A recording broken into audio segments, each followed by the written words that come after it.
भगवन, भव में पसीना वो मेरी हार दो भगवन, करुणा करो कष्ट हरो ज्ञान दो भगवन, भव में पसीना वो मेरी हार दो भगवन।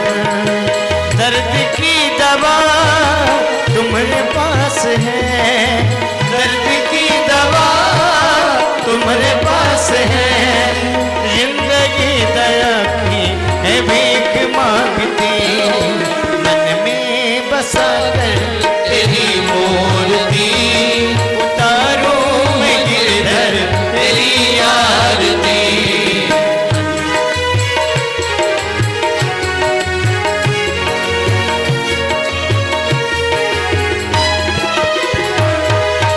मांगू तुझसे क्या मैं यही सोचता भगवन, जिंदगी जब तेरे नाम कर दिया अर्पण,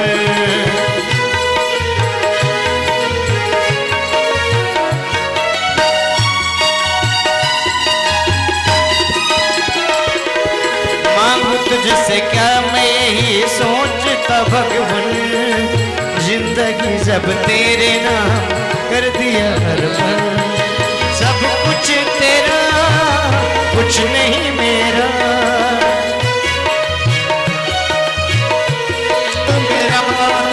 सब कुछ तेरा कुछ नहीं मेरा, सब कुछ तेरा कुछ नहीं मेरा, चिंता है तुझको प्रभु संसार की, मन में बसा कर तेरी मूर्ति, उतारो है गिरधर तेरी आरती, ओ तेरी आरती, हाँ तेरी आरती, तेरी आरती, हाँ तेरी आरती, तेरी आरती, हाँ तेरी आरती, मन में बसा कर तेरी मूर्ति, उतारो है गिरधर तेरी आरती, उतारो है गिरधर तेरी आरती, उतारो है गिरधर तेरी